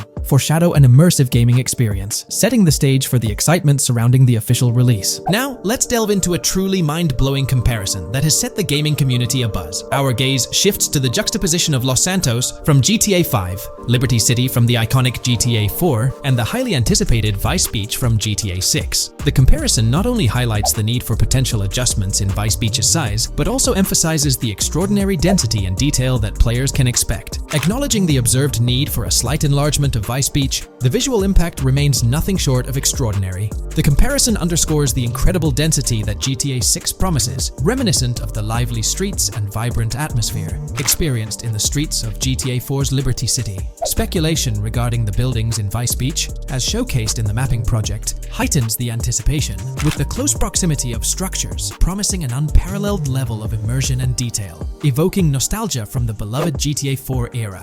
This meticulously crafted map stands as a colossal playground, harking back to the bustling streets that made GTA 4 a standout title. The intricate detailing, the tightly packed urban landscape, and the anticipated density all point towards an experience that pays homage to the franchise's esteemed roots, while pushing boundaries in the expansive open-world genre. The enormity of GTA 6, both in size and detail, heralds a new era in gaming. The astonishing comparison, showcasing the potential density and intricacy of Vice City, is nothing short of a revelation. A special acknowledgement goes out to the mapping community for their outstanding work in envisioning an entire Vice City characterized by a multitude of buildings. The level of density and detail promised is unprecedented and is set to redefine the benchmarks of open-world gaming. The concept of an expansive map allegedly featuring 3 cities elevates the excitement, presenting players with a gaming landscape of unparalleled proportions. Now, delving into the realm of open-world activities revealed in the 2022 leaks, the thrill intensifies. With 4 confirmed activities and the potential inclusion of DICE,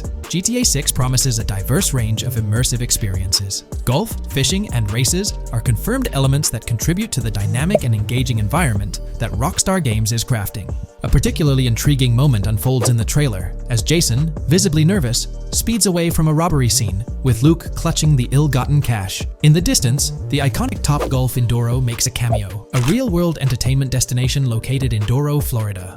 The climate-controlled hitting bays, HD TVs, and sports bar elements create an enticing backdrop for players to explore. This real-world integration adds a layer of authenticity, bridging the gap between the virtual and real worlds. Fishing, poised to be a serene yet potentially rewarding pastime, is expected to be available from various locations in the vast ocean. Races, an integral and adrenaline-pumping element of the GTA series, are set to deliver high-octane excitement that fans have come to expect from the franchise. Furthermore, a detailed list from the GTA 6 document unravels every location visible in the leaks on the GTA 6 map. This includes not only new and thrilling destinations, but also the return of iconic locations from the beloved GTA Vice City. The inclusion of familiar locales adds a nostalgic touch, creating a seamless connection between the past and the present within the expansive world of GTA 6. Now let's embark on a comprehensive exploration of some of the familiar locales making a triumphant return in GTA 6. As unveiled by the mapping project. These recognizable names from the GTA Vice City era evoke a sense of nostalgia, rekindling memories of past gaming experiences.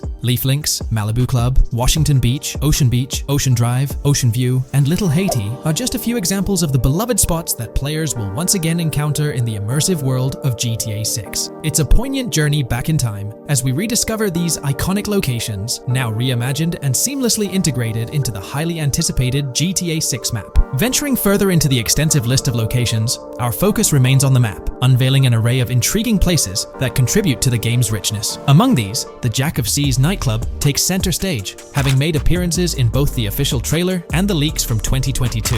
While a detailed reading of every location is beyond the scope, feel free to pause the video and explore these fascinating spots at your own pace. From quaint small stores to the distinctive stone sculpture gracing Vice Beach, each location adds layers of detail and authenticity to the sprawling game world, some of which have been exclusively revealed through leaks. Shifting our gaze to Port Gilhorn, a diverse array of captivating places awaits discovery. The car wash, soccer field, a bustling basketball court, the Ambrosia Farm, and the intriguing King Neptune statue are just a glimpse into the eclectic offerings in this part of the map. Sailing through the Keys, exploring underwater ruins, investigating an underwater research facility, and contemplating the mysteries of the Bermuda Triangle add an extra layer of fascination to the GTA 6 experience. With the unveiling of the mapping project, the sheer depth and meticulous attention to detail that Rockstar is investing in the GTA 6 map become even more awe-inspiring. The possibilities for Easter eggs and hidden secrets in this expansive and densely packed landscape seem limitless. As we peel back the layers, the anticipation and excitement for the intricate world Rockstar is crafting only intensify. Hey there! In this video, we're diving into an upcoming terrain system in GTA 6, brought to you by Rockstar Games. Additionally, we'll explore some cool graphics enhancements like ambient occlusion, global illumination, and material tinting slated for the next GTA. The scoop comes straight from an official patent filed by Take-Two Interactive, Rockstar's parent company. So let's kick things off by checking out the patent titled Method and Apparatus for Enhanced Graphics Rendering in a Video Game Environment. According to Rockstar Games, the rendering of real-time graphics usually happens in a pipeline setup like this one. At the core of it, the process kicks off by handling 3D vertex information, moving on to render pixel-level details like light color and shadows. In the current systems, one or more shaders are employed for this pixel-level rendering. These shaders are essentially programs that operate on the GPU. The challenge in rendering lies in finding the right balance between realism and detail, while ensuring smooth performance, aiming for that higher frame rate. For example, a virtual world should illustrate various terrains that mirror a number of lifelike geographical areas. Each of these terrains can provide unique interactions with a virtual character in the video game. By way of example, a virtual player traveling through sand or snow should leave footprints that are different than the virtual player walking down a concrete sidewalk.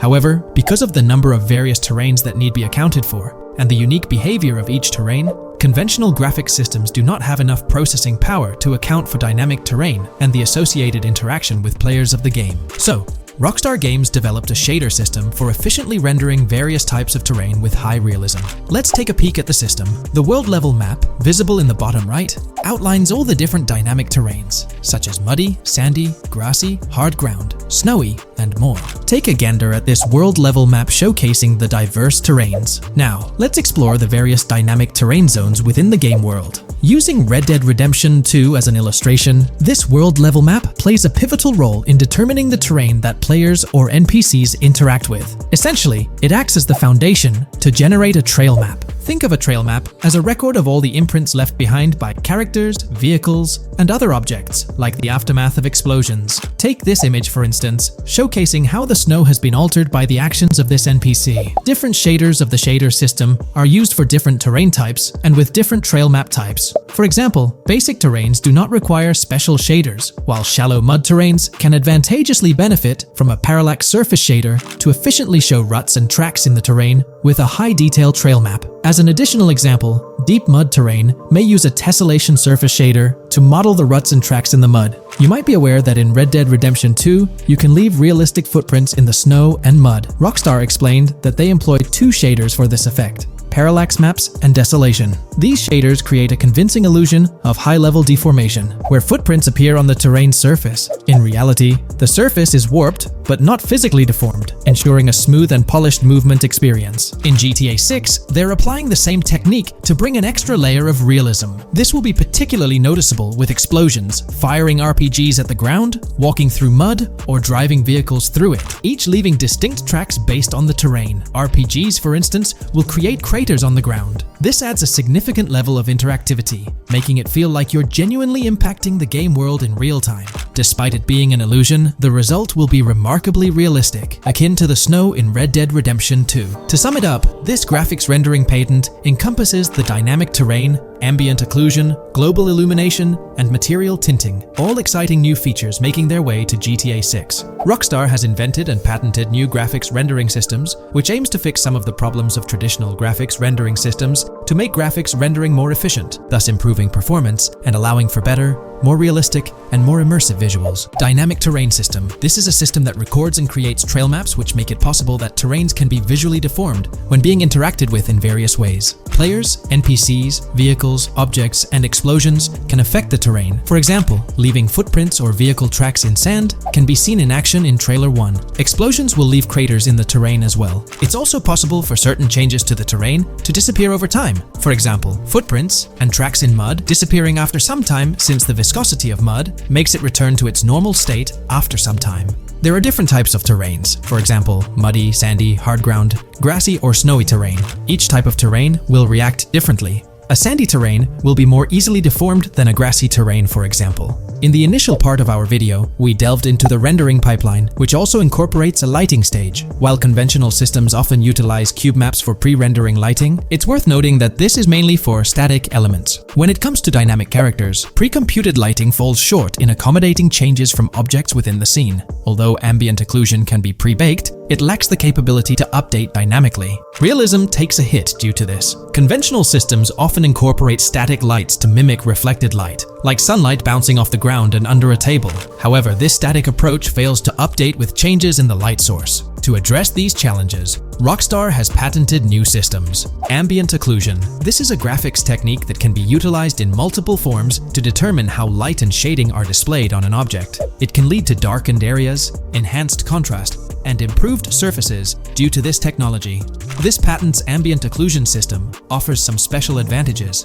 Determined by either preset or randomized assets based on developer discretion, the lighting can greatly provide a new vision to world building to make certain areas stand out, akin to a real-life setting.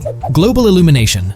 Global illumination is a graphics rendering technique that models how light is bounced off of surfaces onto other surfaces in direct light, rather than being limited to just the light that hits a surface directly from a light source, direct light.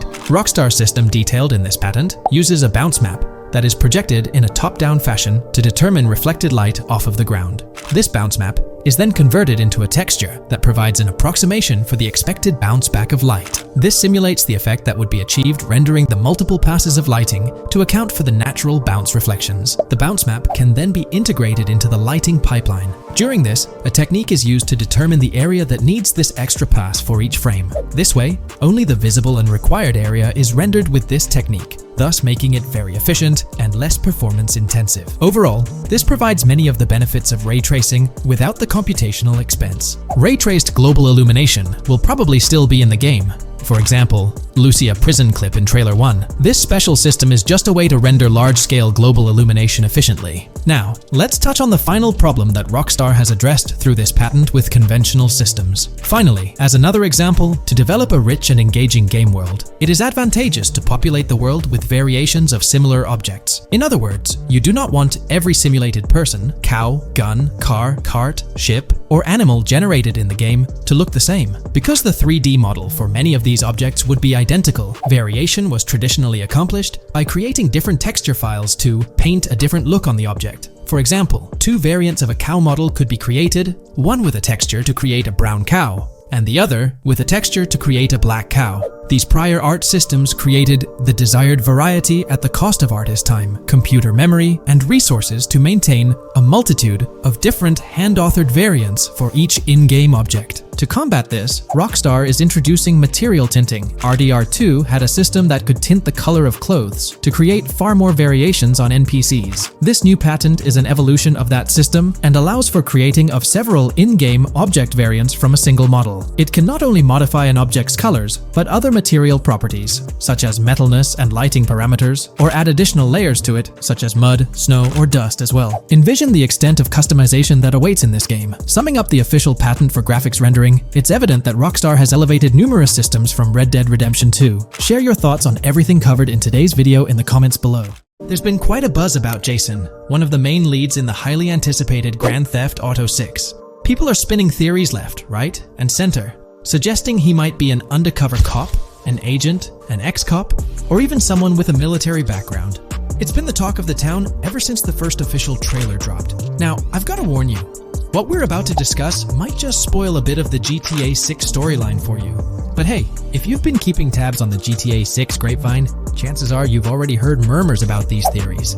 Now, I gotta stress, folks, that as exciting as these speculations are, they're just that, speculations. Nothing set in stone. But here's the deal. There are some interesting things in Jason's outfit from certain glimpses in the trailers and Rockstar's promotional stuff that sort of fuel these speculations. They're like breadcrumbs teasing us about Jason's potential undercover identity. So today, I'm here to unravel these clues and take you through the evidence we've got so far. We'll start with the very first trailer of Grand Theft Auto 6. You know, the one that set the internet on fire? We'll dissect it bit by bit and get into the nitty-gritty of this theory that's got the GTA 6 community all hyped up. And it's not just about the trailers, folks. Oh no, There's a whole treasure trove of articles out there discussing findings made by fans, diving into details, and connecting dots. We're gonna sift through all that too. And hey, while we're at it, let's not forget about the actors. There's been some chatter about who might be stepping into the shoes of Jason in this game, so we'll toss that into the mix as well. There's plenty to unravel, and we're here to explore every nook and cranny of this speculation, piece by piece. So grab your favorite snack, get comfy, because we're about to embark on a journey through the GTA 6 speculations, theories, and rumors about Jason. Let's start off by jumping into this interesting Reddit post. I've seen some speculation that Jason is an undercover cop makes sense since we see first-person gameplay of a police raid. I'm guessing he falls in love with Lucia, and his storm between his duty and his love could be not true, but it seems like it would be a good twist in something Rockstar would do. Okay, let's take a deeper dive into this scene where we encounter these 4 police officers. They're pretty unmistakably cops with that distinct police badge on their body armor. It's crucial to note the small details here, especially regarding their attire, as it might hold some key information. Now, among this squad of officers, there's one guy who stands out from the rest. He's chilling on the far right, sporting a casual white tank top, while the others are all suited up in body armor, their caps turned backward. This difference suggests a hierarchy within the group, making us wonder if this dude's perhaps a higher up or holds a different position within the force. The intriguing part, though, is the context of this scene. It feels like a pivotal moment, almost as if these officers are significant characters in the narrative. But let's pump the brakes a bit. It's all speculation at this point. We can't be certain of their importance or their roles in the storyline just yet. Now, let's loop this back to Jason, the main focus of our attention. There's a striking connection here. The cop on the far right and the one in the middle, both sporting these distinct olive green cargo pants. These pants seem to be a part of their uniform, something that catches the eye. But here's the twist. The same style of cargo pants is seen on Jason in the official Grand Theft Auto 6 artwork released by Rockstar. Coincidence? Maybe, but it feels like too much of a match to ignore. What's up with these pants? Is it a fashion trend among the police force in the GTA 6 universe?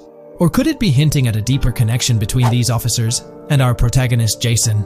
The plot thickens, and we're left to ponder the significance of these subtle visual cues.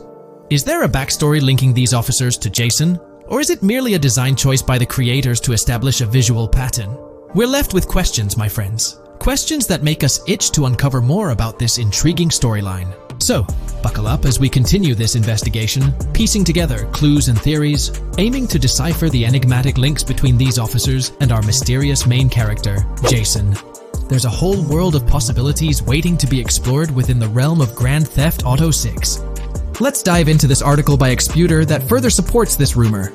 GTA 6 fans have been busy digging into the lore of both protagonists since the trailer dropped. It appears that users may already have found notable details about Jason. A slew of forums and posts have popped up with speculations with evidence that complies with prior findings. A post by the Redditor, Jack_Torrance80, on the GTA 6 subreddit solidifies the past rumors that clarified that Jason would start the game as a cop. The pants worn by the protagonist in the GTA 6 poster are a part of the official uniform of Miami-Dade Police. The green cargo pants are the same color used by the Miami-Dade Police SWAT team. Additionally, the inclusion of body cam footage in the trailer may also imply his past background as a cop. It is speculated that he was dismissed from the service during the events of the game, having to continue his life as a petty thief. In the side-by-side comparison, you'll notice something intriguing.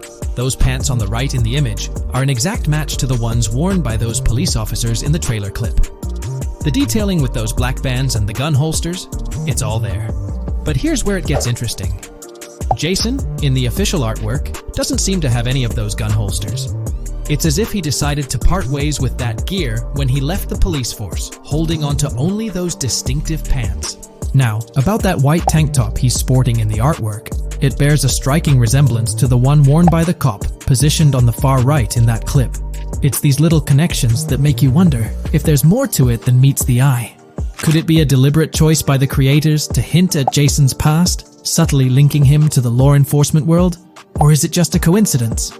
In the comments of the Reddit post, a user says, he is probably a dismissed cop or soldier, got too desperate and started to do petty crimes.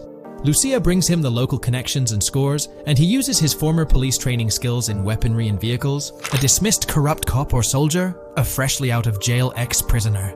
Victor Vance and Tommy Vercetti. And there could be more parallels between these two pairs of characters if you think about it. Vic was being betrayed again and again in his storyline. When he finally decided to quit, his brother pushed him to enter another deal with Tommy, which eventually killed him. Tommy, on the other hand, is a more cunning and ambitious person. He promised Rosenberg to leave him a piece of his Vice City empire, but later abandoned him and left him exiled in Las Venturas. These observations really bring up some compelling comparisons, especially when looking at Tommy Vercetti and Victor Vance from previous GTA installments. There's a chance we might see echoes of similar themes or storylines reflected in GTA 6, which lines up nicely with what Rockstar teased in the trailer. Let's zero in on Jason's haircut. It's clean-cut and short, a style often associated with law enforcement or military personnel. That detail might not be just a coincidence. It could be a deliberate choice by the creators to hint at Jason's past as an ex-cop or someone with a military background. It adds an extra layer of depth to his character, don't you think? I'm genuinely interested in hearing your take on this theory. There is a lot of evidence supporting this theory, and it might be a major deal as we might be working with the police possibly in GTA 6. That would be a completely new gameplay element in the GTA series, so we have a lot to look forward to. Tell me, what are your thoughts and opinions about Jason's potential background, whether he's linked to law enforcement or not, as it could shed more light on this intriguing speculation. So, please share your thoughts in the comments section below, and let's keep this discussion rolling. The GTA 6 community has just found some major clues left by Rockstar Games, and it was under our nose the whole time. GTA 6's Trailer 1 revealed a ton of new things about the game off the bat, but recently, there's been even more developments that show off the GTA 6 main character story, Lucia. We learn a bunch of new things about her background, so if you're not interested in potential spoilers, this may not be the video for you. This information is directly from Rockstar Games, so this is the real deal. So getting into the details of Lucia's jail cell, let's focus on those newspaper clippings. I'll do my best to zoom in and enhance the image, but there are two distinct white clippings with black text. One of them appears to have a portrait, and I can only speculate that it might resemble a modern-day wanted poster. This could be showcasing the story of Lucia's alleged crime, accompanied by an image like a visual representation of what she's accused of. It's almost akin to a wanted picture that you'd find in a newspaper. This phenomenon isn't unheard of in real life.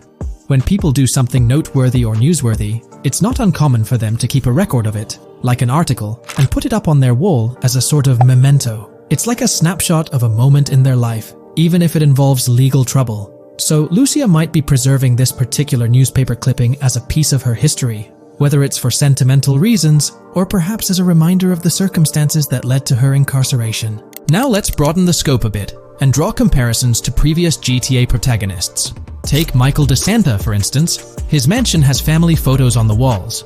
Franklin Clinton's house features similar personal touches. Even Trevor Phillips, in his trailer, has pictures that tell a story about his life. It's not just confined to the HD era. Even in the 3D era games, characters had their own way of leaving traces of their lives in their living spaces. This inclination to personalized living spaces is fascinating. In Lucia's case, the jail cell is an unexpected canvas for her personal story. It makes you wonder about her background, the choices she made, and the events that led her to that cell. Exploring these details could give us a deeper understanding of who she is and why she's in the predicament we find her in. Considering Lucia's attachment to those newspaper clippings, it raises interesting questions about her attitude towards her crimes. Perhaps she finds a sense of pride, or even enjoys the bit of notoriety or fame she's garnered from her actions. Keeping those clippings might be her way of cherishing the attention or recognition she's received. The prospect of spending a substantial amount of time in prison also suggests that it could involve more than just a brief cutscene, but potentially a series of missions within the jail environment. Now, shifting our attention to the picture above the bunk bed, it's a bit of a visual puzzle. While it's challenging to discern details, on the left side, there's a guy with a drink in hand, donning a white t-shirt. Next to him is a woman with voluminous hair, and in the foreground, there's another figure. This composition raises the question of whether these individuals could be Lucia's family. The dynamics and connections between characters are often crucial in unraveling the narrative of any GTA game. Acknowledging my limited knowledge about jail life, it's uncertain whether inmates generally have the privilege of keeping photographs with them as mementos. However, in this specific scenario, it appears that Lucia can. This might imply that the prison depicted isn't a maximum security facility, given the freedom for inmates to keep personal items. While the setting is far from casual, it offers a level of interaction and mobility, allowing inmates to go outside, engage in conversations, sit at tables, and soak in sunlight. The orange jumpsuits signify their status, but the absence of being handcuffed to the ground suggests a certain level of relative freedom. In this context, the allowance of pictures and photographs could offer an additional layer of insight into the characters and their personal connections, providing players with a unique perspective on Lucia's life, both inside and outside the jail cell. Taking a closer look at the latest image, which I've adjusted to bring out more details, there's another intriguing photograph. A guy in an orange shirt catches the eye, positioned alongside two women on the right. The one on the left appears to be sporting a hat and sunglasses, although discerning whether any of them is Lucia remains challenging. They could very well be family members, close friends, or simply individuals from her social circle. Amidst all the uncertainty, Lucia seems notably fixated on reflecting upon her actions and the community's response. Beyond this, it's evident that Lucia maintains a distinct connection with a specific group of people, as indicated by the presence of their pictures in her jail cell. It's not just about her individual experience. There's a shared history captured in those photographs, hinting at relationships that go beyond the confines of the jail cell. Directly below the image featuring the guy in the orange shirt and the other girls, there's yet another photograph. Although the details are obscured, the presence of someone standing in the picture is noticeable. Lucia is seemingly constructing a collage of photos, creating a visual narrative that serves as a repository of memories. These images might play a crucial role in not only grounding her within the context of her relationships, but also providing a semblance of continuity and connection to the outside world. It's worth mentioning that the footage I'm working with is the highest quality version sourced from YouTube, as Rockstar hasn't officially released it on their Newswire page. Despite being in 4K, the YouTube upload might introduce some compromises in image quality, so there could be nuances in the pictures that we might miss. Once Rockstar throws the official trailer our way, we're likely to get a treasure trove of additional details. But for now, let's roll up our sleeves and dissect the snapshots from Lucia's jail cell. Apart from Jason, there's another player in Lucia's story, Stephanie, the Leonid Department of Corrections representative. Picture a different scene though. Lucia's cell is a far cry from Stephanie's office. In this particular shot, Stephanie's unmistakably holding down the fort in a black dress, center stage on the right. Flip to the left frame, and there she is again, donning a red dress on the right side. Behind her, there's a framed message teasing with "if you miss," but the rest remains a mystery due to some pesky screen glare. Now let's make a full turn and voila, another Stephanie pic in the bottom right corner. This time, the backdrop suggests a domestic scene, perhaps with a partner. She's got on some bluish shades, slightly different from what we catch a glimpse of later. The background paints a more vivid picture, a collection of books, pamphlets, a conspicuous high-visibility vest, and yet another potential newspaper clipping. Whether it's a routine thing or an anomaly, the jury's still out.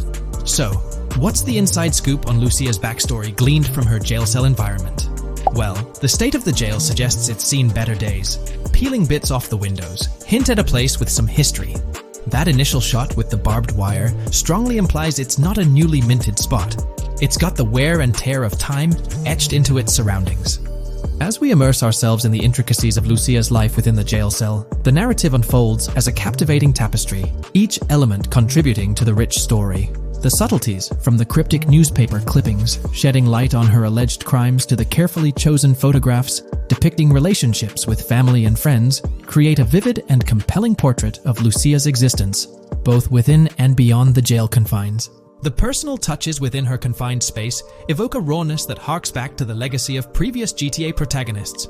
Lucia's jail cell, unexpectedly, becomes a canvas revealing a story that transcends the conventional GTA narrative. It prompts curiosity about her past, the decisions that led her to incarceration, and the intricate web of relationships that define her. The permission granted for personal items like photographs in the jail cell adds an intriguing layer to the storytelling, suggesting a nuanced sense of freedom within the constraints of imprisonment. Lucia's attachment to these items, whether they be newspaper clippings or family snapshots, beckons players to ponder her perspective on her own actions and the recognition she may have garnered. While we eagerly await the official trailer release from Rockstar, it is clear that Lucia's story is woven with complexities and mysteries that leave us yearning for more. The weathered appearance of the jail environment, with peeling bits off the windows and subtle signs of aging, hints at a setting steeped in history, amplifying the anticipation for the unfolding narrative. Thus, with these glimpses into Lucia's world, we find ourselves surrounded by a plethora of unanswered questions. When did she find herself behind bars, and what duration does her stay entail? Your insights are eagerly awaited in the comment section. If this exploration into Lucia's jail cell has piqued your interest, a thumbs up would be much appreciated. Comment down below what you believe caused Lucia to go to jail. And did you spot these hidden Easter eggs in the trailer on your first watch? I'm interested to hear back from you guys. Thank you for watching. If you would like to support our analysis content on GTA 6, make sure to subscribe and leave a like. This video we're delving into the most recent iteration of the GTA 6 mapping project. Our focus centers on a comprehensive analysis of the map's latest updates, incorporating newly unveiled areas and event coordinates derived from leaked information.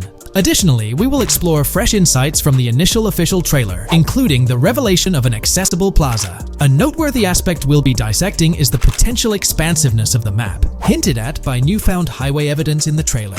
Furthermore, we'll examine a conceptual representation illustrating the potential magnitude of the GTA 6 map. The trailer also provides a glimpse of Starfish Island, a detail we'll thoroughly cover in today's session. Let's initiate our examination by diving into the GTA 6 mapping project. For those not aware, this stands as the most extensive and refined community-driven mapping endeavor, aiming to deduce the GTA 6 map with the utmost accuracy. This endeavor leverages evidence from leaks and the primary official trailer.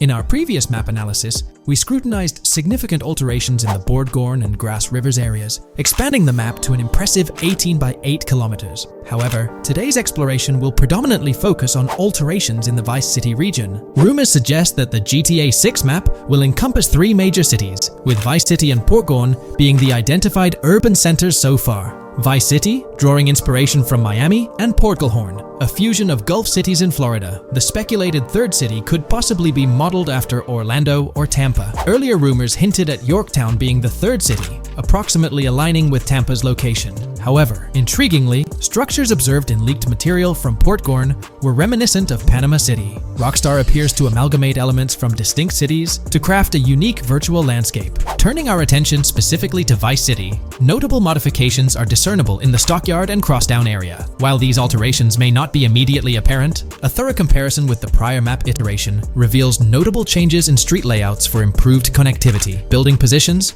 including the relocation of the Jack of Hearts nightclub, featured in leaks and the trailer, signify significant shifts. Adjacent structures visible in the trailer's music video shoot scene have undergone subtle rearrangements. A noteworthy addition to the GTA 6 mapping project encompasses events gleaned from leaks, introducing a dynamic layer to our understanding of the evolving landscape. At present, we've pinpointed 4 events on the map, marked by light blue dots. These events include the missing persons poster at the liquor store, the big cat cage roof at Everyday Art Elephant, and the Everyday Art Sidewalk Creep, all clustered around the Crosstown SL Stockyard area. Meanwhile, there have been notable changes in the Vice River area, with some buildings rearranged and brought closer to the river. The overall shape of this area has also been altered, and a new marina building near the airport has been introduced, based on recent evidence. Another significant alteration concerns the incorporation of Ica and Belleville into Vice City. While their status remains speculative, with their names displayed in red, Ica is purportedly inspired by Alapata, a neighborhood in Miami-Dade, while Belleville draws parallels with Brownsville. Formerly perceived as small towns on the outskirts of Vice City, they're now considered part of the Vicedale neighborhoods, following fresh evidence. This reclassification potentially places scenes like the police officer pursuing the overweight individual in the Belleville neighborhood. Furthermore, a notable discovery linked to Tommy Vercetti's mansion has surfaced. Star Island's inclusion in the game has been confirmed, evidenced by its appearance behind the Rockstar game's title, and in a scene featuring a bikini-clad woman. This revelation solidifies its status as a game location, with strong ties to the original Starfish Island from GTA Vice City, where Vercetti's estate was situated. The prospect of encountering the mansion in-game, whether as an accessible structure or an abandoned relic, remains uncertain but tantalizing. The mention of Star Island remains speculative, as indicated by its red font, leaving the possibility open for it to be renamed Starfish Island or something else. These developments encapsulate the latest updates to the GTA 6 mapping project. Additionally, let's delve into a Reddit post that has garnered attention. I'm still very intrigued by the prospect. This is a full accessible plaza. The full access plaza featured in the trailer has piqued my curiosity. This snapshot is captured during a scene where Jason and Lucia evade the police momentarily. Positioned on the right side of the frame is a sign, presumably denoting a mall within the game. Notably, several brand names, including Kowalski, Callis, Scala, and Alpha, are visible on this sign. Furthermore, a portion of the mall's name briefly appears, starting with Ever. Could it be Evergreen Plaza or another variation? The answer remains elusive, and we'll have to await further developments to unravel this mystery. I can pretty much bet on it that this shit will indeed be fully accessible. Most of the signs on that structure look to be clothing and accessory shops, which would easily mean it's accessible to us. I'm really hoping the mall makes a return in this one and will serve kind of as a player hub when online drops. Oh, that would be good. Maybe a spot where you can't attack. Could meet people to join up for races, heists, etc. That would be pretty neat. Now let's shift our focus to some additional findings that might provide evidence for the existence of the third major city in GTA 6. Furthermore, we'll explore why the actual map size of GTA 6 could potentially surpass the estimations derived from the mapping project. Possible map length. Since we don't know what's in the northern part of the map, and we're not sure if it ends where the current mapping project suggests, I thought the map could look something like this. I get that a map like this might be 4 times bigger than GTA 5, so it could be a lot, but we can't be sure about Rockstar's plans. I also think so, because on the east coast of the current map, we have Vice City's predicted beach areas going almost to the very top. Kind of feels like the map shouldn't just end there. And if Port Gellhorn is based on Fort Myers, then maybe Tampa and Orlando could be there too. But with the current borders, there's not enough space even for a small town. Also, shaped like this, the map would resemble actual Florida more. What do you think? Now, here's something to ponder. If the map indeed resembles this depiction, it would be quite astonishing. It's intriguing how the leaks have remained silent about the northern portion of the map. I'm curious to hear your thoughts in the comments. How far north do you speculate the map extends? Do you reckon it's just slightly beyond what's revealed in the mapping project? Or could there be a substantial unseen territory? Shifting gears, let's delve into a significant discovery. An observation on the size of the map using highway exits as a guide. I believe that 2 blink and you'll miss them shots from the trailer, combined with something I saw in the leaks, have given us a serious hint as to just how big the map for GTA V said might turn out to be. Specifically, north-south. The first is the shot of the man grabbing his crotch while stopped on the side of the highway. Specifically, the highway exit signs in the background. They suggest that this shot is being taken from just north of exit 14 on the highway, if turning left has you going east and turning right has you going west. What's more, the GTA V mapping project believes that the highway that this shot is taken from is Interstate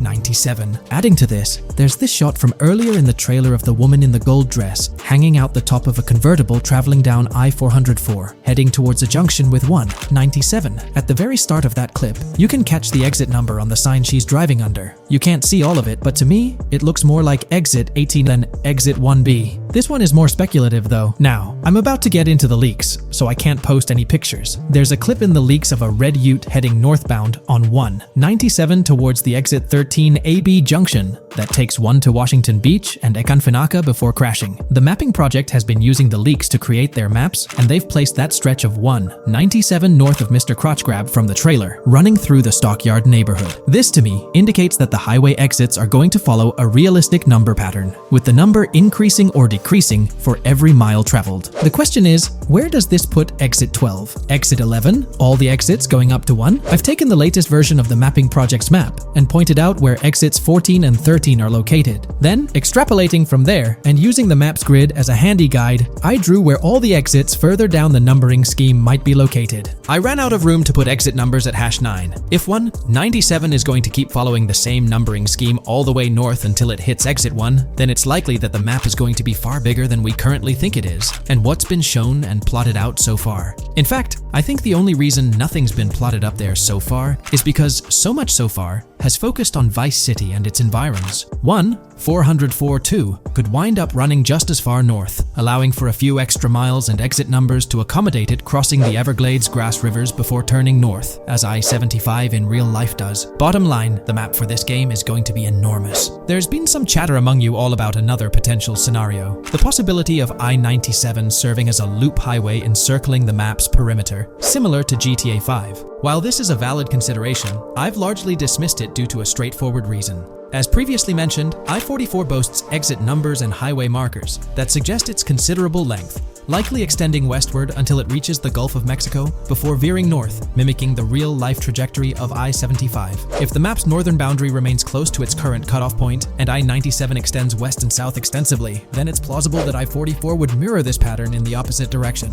While the notion of two loop highways isn't entirely implausible, it could potentially introduce redundancy. Additionally, in GTA 5, the loop highway wasn't simply labeled under one name. The segment along the coast was dubbed the Great Ocean Highway, while the inland stretch traversing the desert was referred to as the Sonora Freeway. Moreover, within Los Santos, various freeways possess distinct names and numbers, even when merging seamlessly, such as the Del Perro, La Puerta, and La Mesa freeways. My hypothesis currently is that there is a loop highway, but that one, 97 and I-404, are two halves of it. They both start in Vice City and intersect in Crosstown. 97 runs up the Atlantic coast. 404 runs west through the Grass Rivers, and then turns north to run up the Gulf Coast, and they both meet at a point further north. Whether that point is a city, a smaller town, or something else, that is still unknown. Feel free to drop your thoughts in the comments regarding everything covered in today's video, particularly this astonishing discovery. There's substantial evidence hinting at a larger map size, but I'm eager to hear your input,